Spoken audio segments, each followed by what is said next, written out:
Análisis a la Pítica 9. El comienzo del poema ya deja en claro que se trata de una oda triunfal. Esas cárites, que cual don divino que son, anuncian la victoria de forma artística, y el mito invade de inmediato el canto a Telesícrates con solo evocar la patria de esos briosos corceles, Cirene, nombre de la comunidad de ciudadanos, de la heroína local, de la patria en ella simbolizada, pero también de la ninfa cuya historia narrará, transportándonos del mundo real al mítico en unos cuantos versos. El estilo lírico de Píndaro al manejar los mitos es selectivo, alusivo y discreto en los medios empleados, pero poderosamente eficaz. Basta, como dije, que se evoque el nombre de Cirene para que el mito fluya, para luego transitar a la genealogía de la joven heroína ya en la primera antistrofa y su épodo. El arte pindárico no es narrativo a pesar de todo.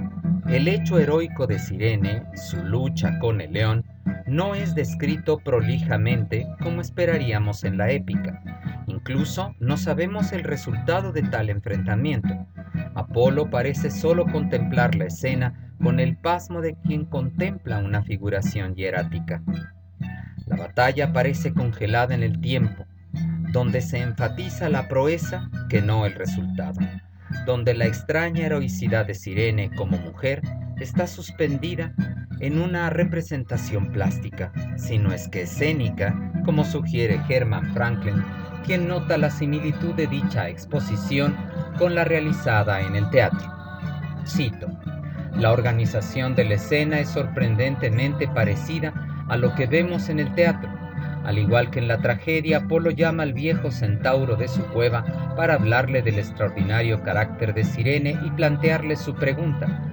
Y solo por las palabras de Apolo sabemos que la morada de Quirón constituye el fondo de la escena. Un poeta épico habría descrito primero la citación y luego a los personajes. Cierto que la realidad del teatro contemporáneo al poeta le resulta atractivo para interpretar su representación del mito, pero ¿no sería igualmente ese viejo arte poético de la éfrasis una posibilidad? Tal vez lo más interesante al momento de evocar el mito de Cirene sea precisamente esta heroína tan diferente a las otras madres de linajes humanos y evocada seguramente, entre otros poetas, por Hesíodo. Es precisamente el carácter indómito el que la diferencia. Para Frankel, todo se debe al ambiente masculino de la poesía pindárica y señala: el mundo ideal de Píndaro es un mundo de hombres y muchachos, y lo auténticamente femenino brilla por su ausencia en sus odas. También, el arte plástico de la época daba a las doncellas y mujeres una apariencia andrógina. Cierto es que estamos ante un mundo de valores masculinos, de tendencia andrógina y pederástica, pero creo no debemos olvidar tampoco el punto de la tradición que recordaría a Cirene como una doncella guerrera, imagen no imposible en las mitologías y más cuando se trata de fundadoras o de diosas locales convertidas en tales por acción del tiempo. Incluso, me atrevo a sugerir, Apolo es uno de esos hombres adoradores de lo femenino agresivo. No en balde es hermano de la montaraza Artemis. Esto me parece viable porque la escena que describe el poeta lírico no es nueva. Ya Hesíodo presenta a Quirón como interlocutor y consejero del dios en la historia de Cirene, sin duda fuente de nuestro autor. Quizá, como apunta uno de los fragmentos del Beocio, Píndaro retomó la historia del encuentro, pero lo interesante es cómo manejó el mito. En primer lugar, hay que notar qué se pretende con este juego de profetas. Apolo pregunta quién es y de dónde viene tan preclara doncella, como consultando el oráculo rústico del centauro, que también tenía fama de augur. De aquí la tímida respuesta, según Franklin, la socarrona respuesta, según mi apreciación, al decir del centauro: Aganaj la ronguela y sofrir, esto es, con amable ceño, riendo gratamente, comprendiendo que Apolo quiere escuchar algo que ya sabe, pero cuya intención deseaba comprobar. validar. Y Quirón hace lo propio al señalar que Apolo desconoce la mentira y que es «Étrape meilijos orga parfamen tu ton logon». Dulce pasión te empujó a proferir este discurso. Incluso, quizá podemos atisbar el anuncio de una novedad. ¿Fue la primera vez de Apolo? O al menos, no es imprudente interpretar así el verso «Amphandon hadeias tigein to proton eunas». A la luz del día obtener por primera vez el dulce leche. Considera el citado Frankel que hay una contradicción entre la naturaleza divina y la humana, manifiesta en Apolo, y dado el sentido filosófico que todos desean reconocer en Píndaro, es más que posible. Sin embargo, quizás solo hay aquí un rasgo de la construcción tradicional de los dioses que no suelen ocultar su naturaleza pasional, que no necesariamente es en pleno humano, sino que roza lo animal y, por qué no, las alturas de lo divino.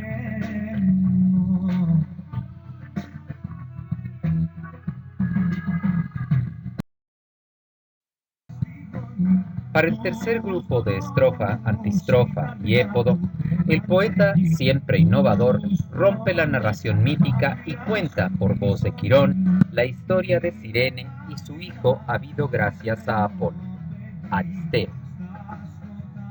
Sucesión cronológica disfrazada de profecía que rompe con la linealidad del relato al viajar al futuro y poder ahora, con tal evocación prospectiva, mencionar la bendición de la que goza la tierra africana. Esta variación temporal es propia del estilo pindárico. A veces, como aquí, tiene una motivación profética, pero en otras es meramente arbitrario y posee al propio tiempo un manejo excelso del tiempo, uniendo el remoto pasado del primer encuentro de Apolo y Cirene, el presente con el éxito del atleta y el futuro en la bendición divina que no es sino el resultado de ese pasado y presente gloriosos en conjunto. La cuarta triada evoca el presente con las victorias de Telesícrates, que también tienen algo de pasado y presente, pero siempre discreto ante la posibilidad de enardecer la envidia divina, y emplea entonces la correcta oportunidad, kairos, para esta mención. No obstante, el mito de que Píndaro ahora se acuerda es el de Heracles y su compañero Iolao.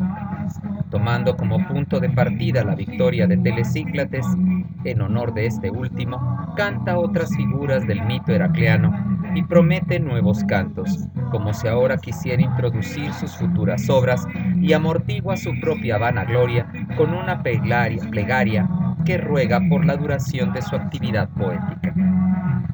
Pero la oda se convierte en un todo coherente, no solo por la evocación del tiempo que va y viene en la pieza, sino porque hay otro tema a destacar, la pasión entre hombre y mujer, que concluye en matrimonio e hijos.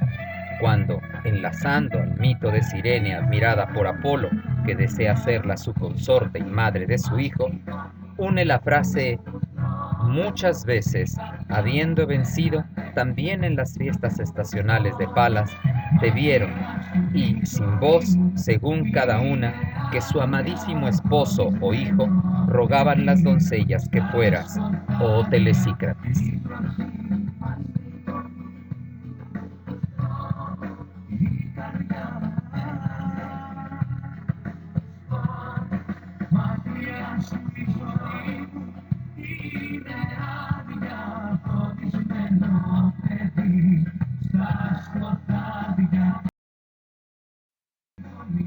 A pesar del esfuerzo por comprender los ires y venires del poeta, debemos admitir que sus narraciones míticas son difíciles de sobrellevar, porque son más alusiones y presunciones del erudito que sabe cómo vincular a Cirene, a Heracles o a las Danaides en una sola oda. Y no es la única vez que hace divergir así sus piezas, por lo que quizá no esté de más recordar que tal variedad mitológica fue censurada, según la tradición, por su colega y vencedora, la poetisa Corina.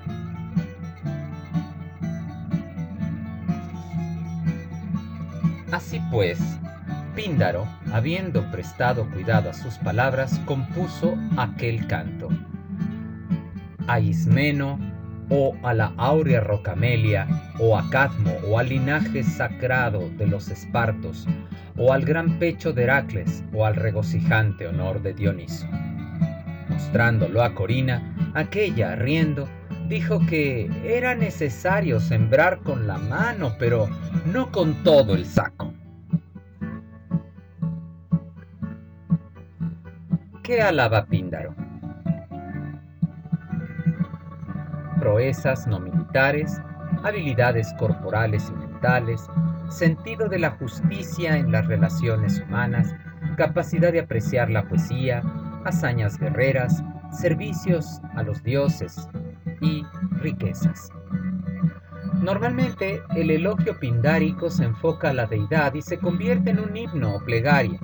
La invocación al dios deviene en el clímax. Normalmente, dicho elemento se expande por medio de sentencias nómicas, narraciones, descripciones, amplificaciones o menciones aisladas, siendo casi obligatoria la presencia de peticiones, ya generales, ya específicas, y las consecuentes despedidas al dios que se marcha.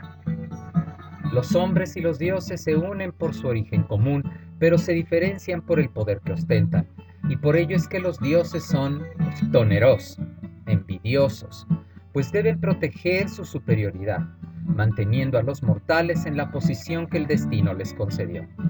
Estos conceptos propiamente arcaicos se ven reflejados, como ya se veía en Hesiodo, por fuerzas de orden abstracto como Eris o Peithó.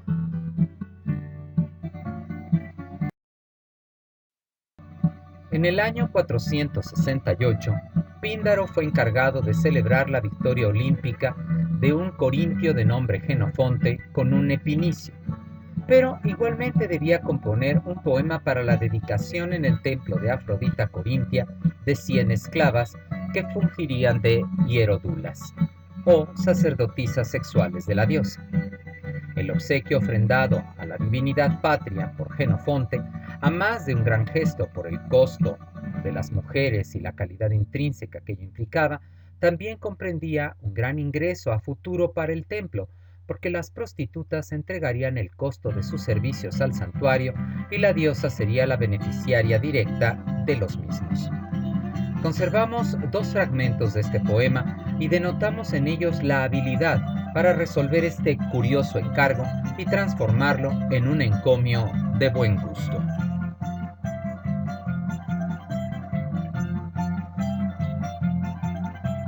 Hospitalarias jovencitas, servidoras de persuasión en la próspera Corinto, quienes de la fresca madera del incienso, rubia lágrima, ofrendáis muchas veces a la madre de los amores, la celeste, flotando con el pensamiento hacia Afrodita. A vosotras sin reproche concedió, oh niñas, en amorosos lechos, recolectar el fruto de mórbida edad. Con necesidad, todo es hermoso. Pero me asusta, ¿qué dirán los señores del istmo de mí que compuse tal principio de un melífero escolio vinculado a mujeres comunes?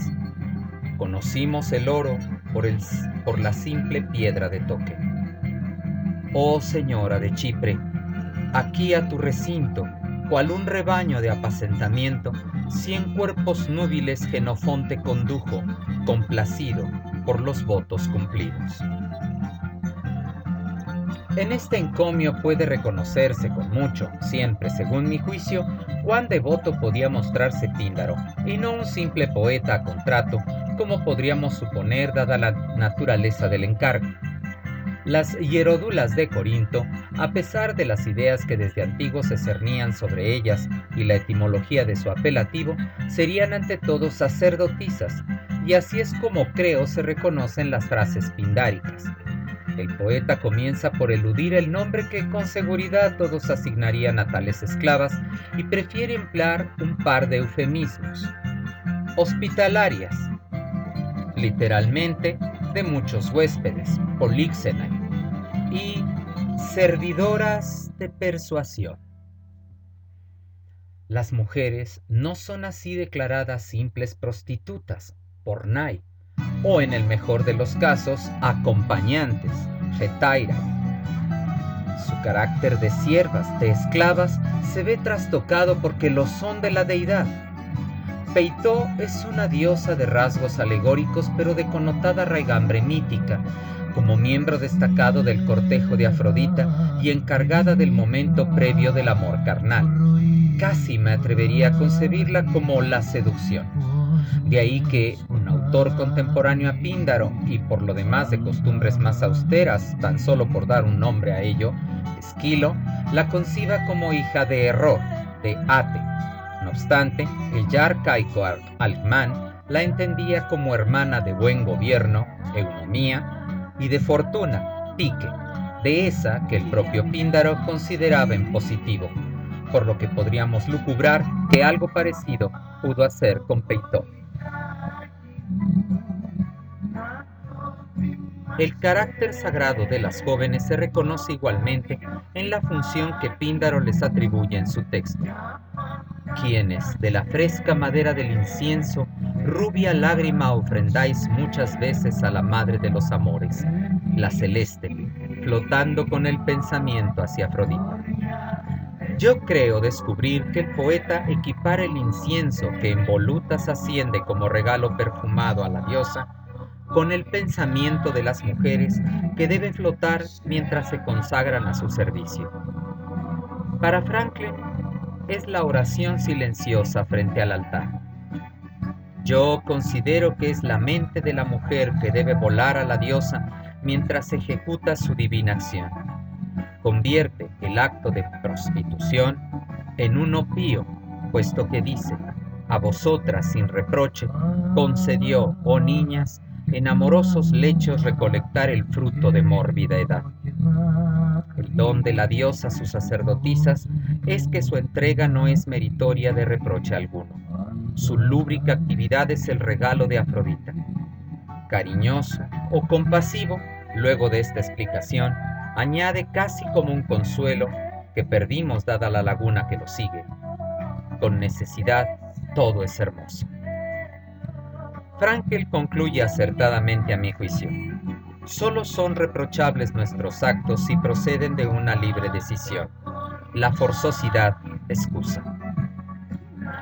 Hay un punto que a propósito me he saltado y es la juventud de las mujeres traídas a Corinto.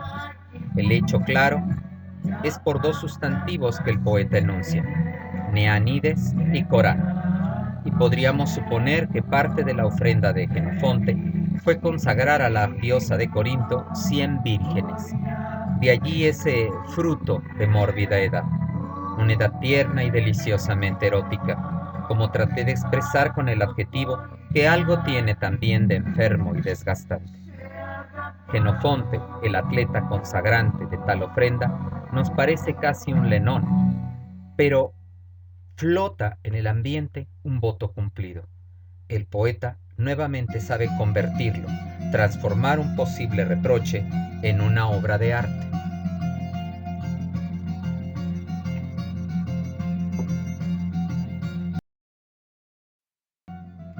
Píndaro reflexiona si su encomio no causaría el asombro temeroso de los corintios, y que su obra fuera menospreciada por ello. Para el citado Frankel, con la evocación de la necesidad que obliga, está también la disculpa para el propio Píndaro, y sostiene: también el poeta actúa por coacción, forzado por su amistad con Jenofonte. Por mi parte considero que ello no es del todo adecuado. Si bien Píndaro pudo disculparse por medio de la mencionada coerción, también está el hecho de que Ananke, como diosa, es la necesidad divina, muy cercana a la Moira y su antecedente homérico, la Aisa, todos destinos inmarcesibles, inviolables, dones divinos que deben aceptarse y cuyo esplendor no se reconoce fácilmente, sino con una piedra de toque. Solo así se puede saber que es oro lo que relumbra. Las jóvenes podrían ver su esclavitud en el templo como desgracia, pero Píndaro, con la sabiduría del poeta, les hace ver que no es sino una forma de agradar a la diosa, que ellas serán sacerdotisas, aunque sea en medio de sus lágrimas primeras que, cual las gotas resinosas del incienso, terminarán por evaporarse y alcanzar a la deidad. Su poema, igualmente, aunque parezca de pedestre objeto, se habrá de convertir en voto que hará sonreír a Afrodita. Jenofonte también habrá de verse libre de cualquier reproche, tal como sus jóvenes ofrendadas. Él no es un proxeneta que busca el lucro con los cuerpos ajenos, sino un pastor que conduce su rebaño al sacrificio. Víctimas consagradas ya no le pertenecen, como tampoco lo será su usufructo. Ellas son posesión de la diosa y con ella alcanzarán su propio destino. Él solo las puso en el camino de la consagración. La religiosidad antigua, que poco era moralina e hipócrita, admitía que adorar a los dioses era algo más que ofrendar el dolor de nuestros esfuerzos. También estaba, y era más importante, la alegría de nuestros mejores momentos en la vida, como lo eran el éxito en la pista o el placer en la cama. De tal suerte, no tenemos en Píndaro a un poeta vendido, a un artista al servicio del poderoso. Él se autodenomina profeta de las musas y deja en clara su posición como creador independiente. Para Píndaro, la deidad es omnisciente y por ello es fuente de su obra artística, aunando a esta característica principal los rasgos particulares de la deidad invocada, como en esa metáfora que el poeta aporta al hablar de Apolo flechador, con cuyas saetas se comparan sus versos que alcanzan el corazón de los hombres. Así, siendo una creación auspiciada por los grandes poderes de la creación, no está dirigida a cualquiera, sino a una élite, la dominante, a la que él entiende como los sabios, los instruidos, únicos que pueden comprender la naturaleza de su arte y aquilatar las reflexiones que hace el propio Píndaro sobre ella. Por esto es que el Beocio puede ser particularmente oscuro.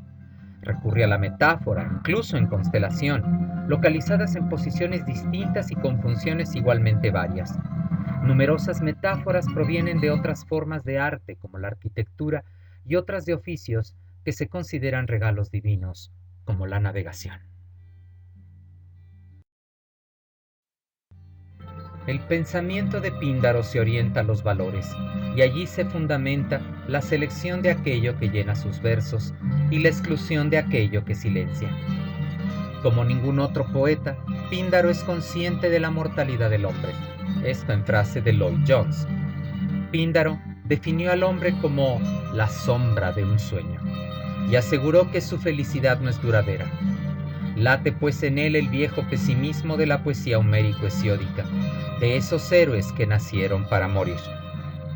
Pero Píndaro ofrece una esperanza final, la isla de los bienaventurados, que ya no está constreñida a los grandes héroes del pasado como los viejos aedos, sino se encuentra abierta para todos, aunque esos todos no sean la gran población. Píndaro comienza a perfilar una moral que ya es propia de la edad clásica y sus movimientos de corte místico integrativo. El mal recibirá un castigo y el bien un premio. Las almas de los humanos se reencarnan en otros cuerpos y las almas especiales, las justas, pueden acceder a la bonanza de los dioses en la mencionada Isla Paraíso. Es posible, sin embargo, que Píndaro reflejara más bien en tales ideas las de sus patrones, como es opinión de algunos, pero para mí, un poeta tan orgulloso de su contacto con lo divino no se limitaría a reproducir las posturas reinantes sin que mediara su propia inferencia en ello. Más aún, cuando reconocemos que en Píndaro tenemos a uno de los más claros moralizadores del mundo heleno, esto es obvio. Por ejemplo, al seleccionar los mitos que acompañan y definen sus odas, extirpa de ellos toda acción degradante, silencia los pasajes comprometedores y prefiere versiones que cuadren bien con su visión omnisciente y preclara del Dios. ¿No haría lo propio con las ideas de un Pitágoras? Píndaro nos presenta un mundo ideal, perfecto, y se desplaza de esta realidad en ocasiones sórdida a ese mundo fantástico de lo excelso. El pasado es un mundo remoto como el mito y condiciona el presente, por lo que emplea las narraciones milenarias con sentido de perfeccionamiento presente.